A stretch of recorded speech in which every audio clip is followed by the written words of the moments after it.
ಇದು ನವಿಲಗಿರಿ ಬೆಟ್ಟದ ಮೇಲೆ ಕಾದಂಬರಿಯ 5ನೇ ಎಪಿಸೋಡ್.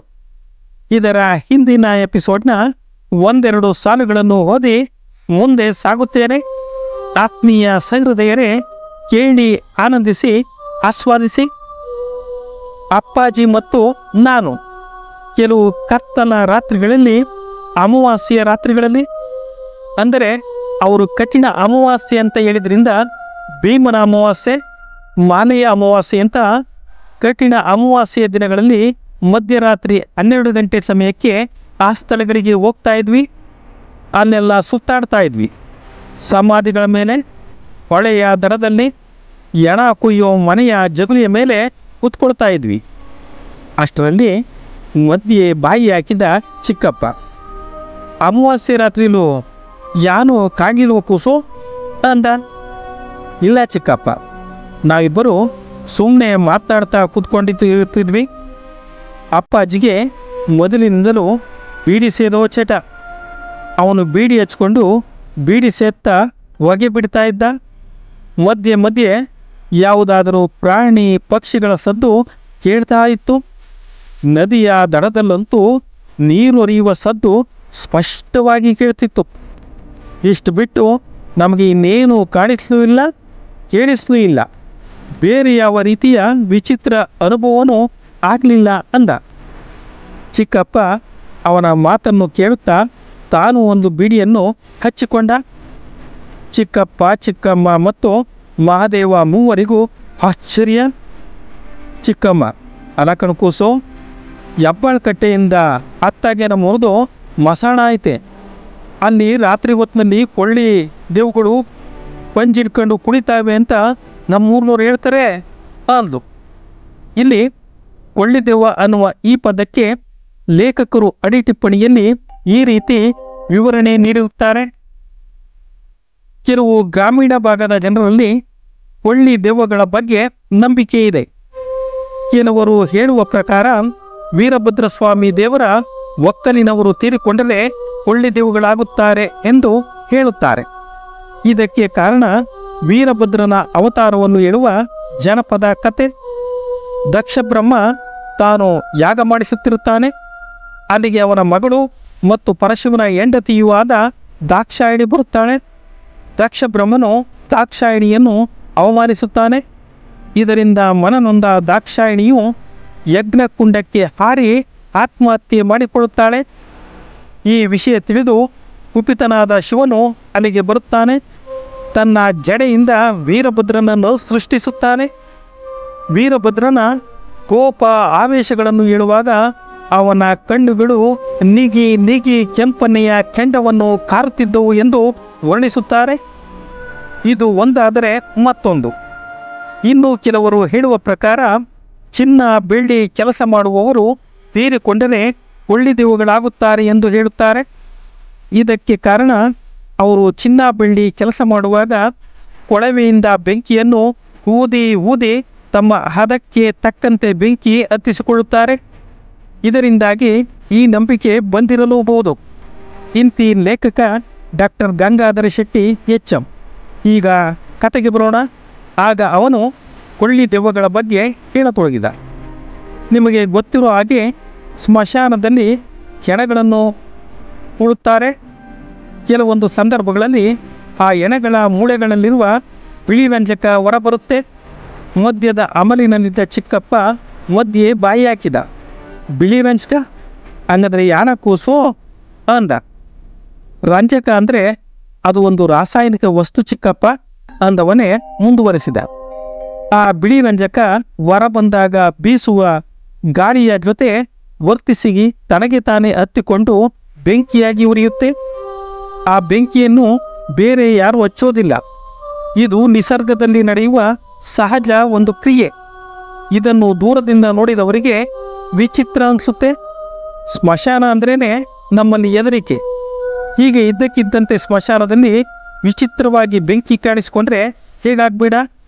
ಹಾಗಾಗಿ ಇದನ್ನು ನೋಡಿದ ಜನ ಹೀಗೆ ಕಂಡುಬರೋ ಬೆಂಕಿಯನ್ನು ಕೊಳ್ಳಿದೆವ್ವಗಳು ಕುಣಿತಾ ಇದ್ದಾವೆ ಅಂತ ಅಂದ್ಕೊಂಡು ಹೆದರಿಕೊಳ್ತಾರೆ ಎಂದು ಹೇಳಿದ. ಅಲ್ಲ ಕಡವು, ಹಂಗಾದರೆ ನೀನು ದೆವ್ವ ಬೂತ್ಗಳು ಇಲ್ಲ ಅಂತೀಯ ಅಂದ ಮಹಾದೇವ. ಇಲ್ಲ ಕಣೋ, ಯಾವ ದೆವ್ವನೂ ಇಲ್ಲ, ಭೂತಾನೂ ಇಲ್ಲ. ಎಲ್ಲ ನಮ್ಮ ನಮ್ಮ ಮನಸ್ಸಿನ ಭ್ರಮೆ ಅಷ್ಟೇ. ನೀವು ಹೇಳೋ ಹಾಗೆ ದೆವ್ವಭೂತಗಳು ಇದ್ದಿದ್ದೇ ಆಗಿದ್ರೆ ದೊಡ್ಡ ದೊಡ್ಡ ಆಸ್ಪತ್ರೆಗಳಲ್ಲಿ ಒಂದು ದಿನಕ್ಕೆ ಎಷ್ಟು ಜನ ಸಾಯ್ತಾರೆ? ಅವರೆಲ್ಲ ದೆವ್ವಭೂತಗಳೇ ಆಗಬೇಕಾಗಿತ್ತು ಅಲ್ವಾ? ಆಗ ಆಸ್ಪತ್ರೆಯಲ್ಲಿರೋ ಡಾಕ್ಟ್ರುಗಳಿಗೆ, ನರ್ಸ್ಗಳಿಗೆ, ಪೇಷಂಟ್ಗಳಿಗೆ, ಅಲ್ಲಿಗೆ ಹೋಗೋ ಬರೋ ಜನಗಳಿಗೆ ಆ ದೆವ್ವಭೂತಗಳು ಕಾಣಿಸ್ಕೊಳ್ಬೇಕಾಗಿತ್ತು ಅಲ್ವಾ? ನೀವೇ ಯೋಚನೆ ಮಾಡಿ ಅಂದ. ಅವನ ಮಾತುಗಳನ್ನು ಕೇಳಿದ ಚಿಕ್ಕಮ್ಮ, ಕೂಸು, ಅಂದರೆ ದೆವ್ವಭೂತ ಎಲ್ಲ ಸುಳ್ಳ, ಇಲ್ಲ ಅಂತೀಯ ಅಂದಳು.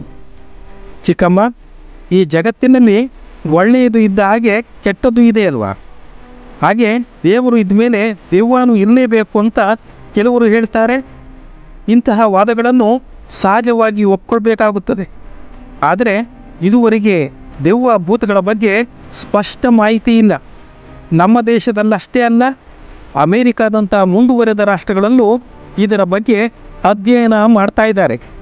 ಆದರೆ ಸ್ಪಷ್ಟವಾಗಿ ದೆವ್ವ ಭೂತಗಳ ಬಗ್ಗೆ ಖಚಿತವಾಗಿ ಏನೂ ಹೇಳೋಕ್ಕಾಗಲ್ಲ ಅಂದ. ನನಗೆ ಅದೆಲ್ಲ ಅರ್ಥ ಆಗೋದಿಲ್ಲ ಕೂಸು. ದೆವ್ವ ಭೂತಗಳು ಇದಾವೋ ಇಲ್ವೋ ಅಷ್ಟು ಹೇಳು ಅಂದಳು ಚಿಕ್ಕಮ್ಮ. ಒಂದು ಗಾದೆ ಕೇಳಿದೀಯ ಚಿಕ್ಕಮ್ಮ, ಮನಸ್ಸಿನಂತೆ ಮಹಾದೇವ ಅಂತ. ಅಂದರೆ ಅದು ನಮ್ಮ ನಮ್ಮ ಮನಸ್ಸಿಗೆ, ನಂಬಿಕೆಗೆ ಬಿಟ್ಟ ವಿಚಾರ. ನಾವು ಐತೆ ಅಂದ್ಕೊಂಡ್ರೆ ಐತೆ, ಇಲ್ಲ ಅಂದ್ಕೊಂಡ್ರೆ ಇಲ್ಲ ಅಂದ. ಕ್ಷಣ ಹೊತ್ತು ನೀರವ ಮೌನ, ಯಾರೂ ಮಾತನಾಡಲಿಲ್ಲ. ಅಷ್ಟರಲ್ಲಿ, ಅಮ್ಯವ್, ಹೊಟ್ಟೆ ಹಸಿತಾಯ್ತೆ, ಉಣಕಿಕ್ಕು ಉಣಕಿಕ್ಕಮ್ಯವ್ ಅಂದ ಚಿಕ್ಕಪ್ಪ. ಚಿಕ್ಕಮ್ಮ, ಹೀಗೆ ಇದ್ರ ಬಗ್ಗೆ ಮಾತನಾಡ್ತಾ ಇದ್ರೆ ಟೈಮ್ ಆಗೋದೇ ಗೊತ್ತಾಗೋದಿಲ್ಲ.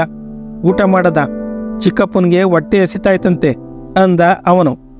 ಮಾದೇವ, ನೀನು ಇಲ್ಲೇ ಊಟ ಮಾಡ್ಕೊಂಡು ಹೋಗು ಅಂದಳು ಚಿಕ್ಕಮ್ಮ. ಮೂವರು ಊಟಕ್ಕೆ ಕುಳಿತರು.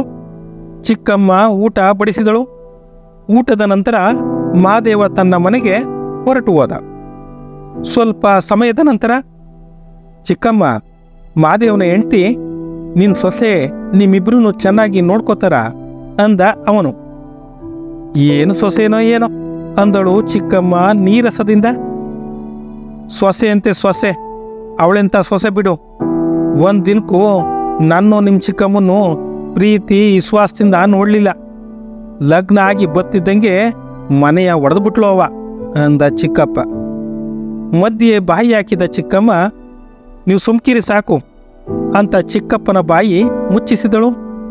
ಹೋಗ್ಲಿ ಬಿಡು ಕೂಸು, ಅವಳಿಗೂ ಏಡೋ ಐಕ್ಲವೆ, ಹೆಂಗೋ ನಮ್ಮ ಕಣ್ಣು ಮುಂದೆ ಚೆಂದಾಗಿರ್ಲಿ ಅಂದಳು ಚಿಕ್ಕಮ್ಮ. ನೀನು ನಿಮ್ಮ ಚಿಕ್ಕಪ್ಪನುವೇ ಜೊತೆಯಲ್ಲಿ ಮಂಚದ ಮೇಲೆ ಮಲಿಕಳಿ, ನಾನು ಇಲ್ಲೇ ಮಲಿಕತ್ತೀನಿ ಕೂಸು ಅಂದಳು. ಅವನು ಚಿಕ್ಕಪ್ಪ ಇಬ್ಬರು ಮಂಚದ ಮೇಲೆ ಮಲಗಿದರು. ಚಿಕ್ಕಮ್ಮ ಕೆಳಗೆ ಚಾಪೆಯೊಂದನ್ನು ಹಾಸಿ ಅದರ ಮೇಲೆ ಮಲಗಿದಳು. ಮಲಗಿದ ಸ್ವಲ್ಪ ಸಮಯದಲ್ಲೇ ಚಿಕ್ಕಪ್ಪ ಒಳ್ಳೆಯ ನಿದ್ದೆಗೆ ಜಾರಿದ. ಅದರ ಸೂಚನೆ ಎಂಬಂತೆ ಗೊರಕೆಯ ಸದ್ದು.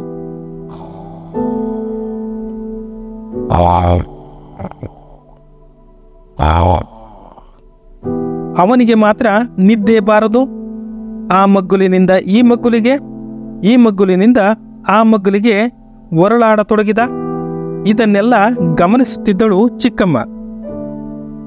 ಯಾಕೂಸು, ನಿದ್ದೆ ಹತ್ತಲಿಲ್ವಾ ಅಂದಳು ಚಿಕ್ಕಮ್ಮ.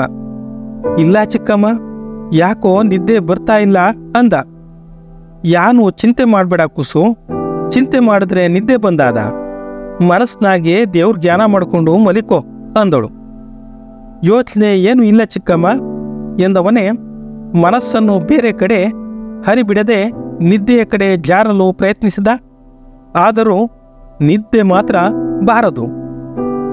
ಅವನ ಸ್ಥಿತಿಯನ್ನು ಗಮನಿಸಿದ ಚಿಕ್ಕಮ್ಮನ ಮನದಲ್ಲಿ ಚಿಂತೆ ಕಾಡತೊಡಗಿತು. ತನ್ನ ಅಕ್ಕನ ಮಗನ ಸ್ಥಿತಿ ಹೀಗಾಯಿತಲ್ಲ ಎಂದು. ತನ್ನಿಂದ ಅವನ ಈ ಸ್ಥಿತಿಯನ್ನು ನೋಡಲಾಗುತ್ತಿಲ್ಲ. ತನ್ನ ಅಕ್ಕ ಬಾವ ಇವನನ್ನು ಎಷ್ಟು ಪ್ರೀತಿಯಿಂದ ಸಾಕಿದ್ದರು, ಹೇಗೆ ಓದಿಸಿದ್ದರು. ಆದರೆ ಇವನು ಹೇಗೆ ಹೀಗಾಗಿದ್ದಾನೆ? ಯಾವುದಾದರೂ ಇಕ್ಕಟ್ಟಿನ ಪರಿಸ್ಥಿತಿಯಲ್ಲಿ ಸಿಕ್ಕಿ ಹಾಕಿಕೊಂಡಿದ್ದಾನೆಯೇ? ಮನೆಯಲ್ಲಿ ಏನಾದರೂ ಸಮಸ್ಯೆಯೇ? ಹೀಗೆ ಅವಳು ಅವನನ್ನು ಕುರಿತು ಹಲವು ರೀತಿಯಲ್ಲಿ ತನ್ನನ್ನೇ ಚಿಂತಿಸತೊಡಗಿದಳು. ಹೀಗೆ ಯೋಚಿಸುತ್ತಿದ್ದ ಚಿಕ್ಕಮ್ಮ ಮನದಲ್ಲೇ ಅಂದುಕೊಂಡಳು, ನಾನು ಹೆಚ್ಚು ಹೊತ್ತು ನಿದ್ದೆಗೆಡಬಾರದು, ಈಗ ಹೆಚ್ಚು ಚಿಂತಿಸದೆ ನಿದ್ರಿಸಬೇಕು. ಅವನನ್ನು ತಾನು ಮೊದಲಿನಿಂದ ನೋಡಿದಂತೆ ಬೆಳಗಿನ ಜಾವ 4 ಗಂಟೆಗೆ ಹೇಳುತ್ತಾನೆ. ಅಲ್ಲಿಂದಲೇ ಅವನ ದೈನಂದಿನ ಚಟುವಟಿಕೆಗಳು ಪ್ರಾರಂಭ. ಆದ್ದರಿಂದ ಬೆಳಗ್ಗೆ ಬೇಗ ಎದ್ದು ಅವನಿಗೆ ಟೀ ಕಾಯಿಸಿಕೊಡಬೇಕು. ಅದಕ್ಕೆ ಬೇಗ ನಿದ್ರಿಸೋಣ ಎಂದು ಪ್ರಯತ್ನಪೂರ್ವಕವಾಗಿ ಕಣ್ಣು ಮುಚ್ಚಿದಳು. ಆದರೂ ನಿದ್ದೆ ಬಾರದು. ಕಾರಣ ಅವನದೇ ಚಿಂತೆ. ತನ್ನ ಗಂಡ ನಿಶ್ಚಿಂತೆಯಿಂದ ಗಾಢ ನಿದ್ರೆಯಲ್ಲಿ ಮಲಗಿದ್ದಾರೆ, ಜೊತೆಗೆ ಗೊರಕೆ ಹೊಡೆಯುತ್ತಿದ್ದಾರೆ. ಆದರೆ ಮಗ ಮಾತ್ರ ಆ ಮಗ್ಗುಲಿನಿಂದ ಈ ಮಗ್ಗುಲಿಗೆ, ಈ ಮಗ್ಗುಲಿನಿಂದ ಆ ಮಗ್ಗುಲಿಗೆ ನಿದ್ದೆ ಬಾರದೆ ಹೊರಳಾಡುತ್ತಿದ್ದಾನೆ. ಇದನ್ನೆಲ್ಲ ಚಿಂತಿಸುತ್ತಿದ್ದ ಚಿಕ್ಕಮ್ಮನಿಗೆ ನಿಧಾನವಾಗಿ ನಿದ್ರೆಯ ಜೋಂಪು ಹತ್ತಿತ್ತು.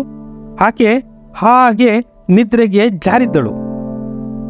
ಬೆಳಗಿನ ಜಾವ ಸುಮಾರು 4 ಗಂಟೆಯ ವೇಳೆಗೆ ಚಿಕ್ಕಮ್ಮನಿಗೆ ಎಚ್ಚರವಾಯಿತು. ಅದಕ್ಕೆ ಕಾರಣ ಅವನು ನಿದ್ರೆಯಲ್ಲಿ ಕನವರಿಸುತ್ತಿದ್ದುದು. ನಿದ್ರೆಯಿಂದ ಎಚ್ಚೆತ್ತ ಚಿಕ್ಕಮ್ಮ ಕ್ಷಣ ಹೊತ್ತು ಅವನನ್ನು ಗಮನಿಸಿದಳು. ಅವನು ನಿದ್ದೆಗಣ್ಣಿನಲ್ಲಿ ಕನವರಿಸುತ್ತಾ ತನ್ನಲ್ಲೇ ತಾನು ಮಾತನಾಡಿಕೊಳ್ಳುತ್ತಿದ್ದ. ಅವನು ನಿದ್ದೆಗಣ್ಣಿನಲ್ಲಿ ಚಡಪಡಿಸುತ್ತಿದ್ದ ಪದಗಳು ಇವು: ಅಪ್ಪ, ಅಮ್ಮ, ಕಲಾ, ಅಪ್ಪ, ಅಮ್ಮ, ಕಲಾ ಎಂದು. ಅವನ ಕನವರಿಕೆಯಿಂದಾಗಿಯೇ ಚಿಕ್ಕಮ್ಮನಿಗೆ ಅಷ್ಟೊತ್ತಿಗೆ ಎಚ್ಚರವಾದದ್ದು. ಅವನನ್ನು ಗಮನಿಸಿದ ಚಿಕ್ಕಮ್ಮ ಮನದನ್ನೇ ಅಂದುಕೊಂಡಳು, ಇವನು ನಿದ್ದೆಗಣ್ಣಿನಲ್ಲೂ ತನ್ನ ತಂದೆ, ತಾಯಿ ಮತ್ತು ಕಲಾಳನ್ನು ನೆನಪಿಸಿಕೊಳ್ಳುತ್ತಿದ್ದಾನೆ. ಅವರ ಮೇಲೆ ಇವನಿಗೆ ಅದೆಷ್ಟು ಪ್ರೀತಿ. ನಿದ್ದೆಗಣ್ಣಿನಲ್ಲೂ ಅವರದೇ ಜಪ ಎಂದುಕೊಂಡಳು. ಎದ್ದವಳೆ ಲೈಟ್ ಹಾಕಿ ಗಡಿಯಾರ ನೋಡುತ್ತಾಳೆ. ಅದು 4 ಗಂಟೆಯನ್ನು ದಾಟಿ ಮುಂದೆ ಸಾಗಿದೆ. ಇನ್ನೇನು ಮಗ ಎದ್ದು ಬಿಡುತ್ತಾನೆ. ಅವನಿಗೆ ಎದ್ದೊಡನೆಯೇ ಕುಡಿಯಲು ಟೀ ಕೊಡೋಣ ಎಂದು ಅಡಿಗೆ ಮನೆಗೆ ಹೋಗಿ ಟೀ ಮಾಡಲು ಪ್ರಾರಂಭಿಸಿದಳು. ಸ್ವಲ್ಪ ಸಮಯದಲ್ಲೇ ಟೀ ರೆಡಿಯಾಗಿದೆ. ಆದರೆ ಅವನು ಮಾತ್ರ ಎದ್ದಿಲ್ಲ.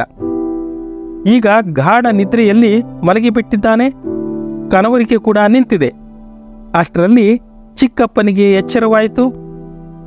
ಇದ್ಯಾನಮ್ಮಿ, ಈಟೊತ್ತಿಗೆ ಎದ್ದು ಲೈಟ್ ಹಾಕ್ಕೊಂಡು ಯಾನ್ ಮಾಡ್ತಿದ್ದಿ ಅಂದ. ಕೂಸು 4 ಗಂಟೆಗೆ ಹೇಳ್ತದಲ್ಲ, ಅದಕ್ಕೆ ಟೀ ಕಾಯಿಸ್ತೆ, ಕುಡಿಯಕ್ಕೆ ಟೀ ಕೊಡದ ಅಂತ. ಆದರೆ ಇನ್ನೂ ಎದ್ದಿಲ್ಲ, ಮಲಗವನೆ. ಅದಕ್ಕೆ ಹೇಳ್ಸೋದೋ ಬೇಡೋ ಅಂತ ಯೋಚನೆ ಮಾಡ್ತಾ ಇದ್ದೀನಿ ಅಂದಳು ಚಿಕ್ಕಮ್ಮ. ಅವ ಎಲ್ಲಿ ಈಗಲೇ ಎದ್ದಾನಮ್ಮಿ? ರಾತ್ರಿ ಒಂದು ಹೊತ್ತಿನಲ್ಲಿ ನನಗೆ ಎಚ್ಚರವಾದಾಗ ಅವ ಇನ್ನೂ ಮಲಗೇ ಇರಲಿಲ್ಲ. ಆ ಚೋರಿಯಿಂದ ಈ ಚೋರಿಗೆ, ಈ ಚೋರಿಯಿಂದ ಆ ಚೋರಿಗೆ ಒದ್ದಾಡ್ತಾ ಇದ್ದ. ಈಗ ನಿದ್ದೆ ಎತ್ತದೆ, ಚೆನ್ನಾಗಿ ನಿದ್ದೆ ಮಾಡ್ತಾ ಇರೋ ಆಗಿದೆ. ಏಳಿಸ್ಬೇಡ, ಸುಮ್ಕಿರು. ಅವ ಚೆನ್ನಾಗಿ ನಿದ್ದೆ ಮಾಡಿ ಎಷ್ಟೊತ್ತಿಗೆ ಹೇಳ್ತಾನೋ ಹೇಳಿ ಅಂದ ಚಿಕ್ಕಪ್ಪ. ನಾನು ಗಮನಿಸಿದಂತೆ ಅವನು ರಾತ್ರಿಯೆಲ್ಲ ಸರಿಯಾಗಿ ನಿದ್ದೆ ಮಾಡಿಲ್ಲ.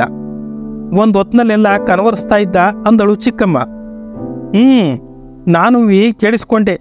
ಒಂದು ಹೊತ್ತಿನಲ್ಲಿ ಎಚ್ಚರವಾದಾಗ ಅಪ್ಪ, ಅಮ್ಮ, ಕಲಾ ಅಂತ ಕನವರಿಸ್ತಾ ಇದ್ದ ಅಂದ. ಅವನಿಗೆ ಅವರಪ್ಪ, ಅಮ್ಮ, ಕಲಾ ಅಂದರೆ ಎಷ್ಟು ಪ್ರೀತಿ ನೋಡಿ ಎಂದಳು ಚಿಕ್ಕಮ್ಮ. ಸುಮ್ಕಿರಮಿ, ಅವನು ಹಿಂಗಾಕೆ ಅವರೇ ಕಾರಣ. ಅವರು ಸರಿಯಾಗಿದ್ದಿದ್ರೆ ಇವ ಯಾಕೆ ಇವತ್ತು ಹಿಂಗಾಗ್ತಿದ್ದ ಅಂದ ಚಿಕ್ಕಪ್ಪ ಕೋಪದಿಂದ. ತನ್ನ ಗಂಡನ ಕೋಪದಿಂದ ಮಾತನಾಡುತ್ತಿರುವುದನ್ನು ಅವಳು ಗಮನಿಸಿದ್ದಳು. ಅದು ಅವಳಿಗೆ ನಿಜ ಅನ್ನಿಸಿತ್ತು. ಹೌದು, ತನ್ನ ಅಕ್ಕನ ಮಗನ ಈ ಸ್ಥಿತಿಗೆ ಅವರೇ ಕಾರಣ.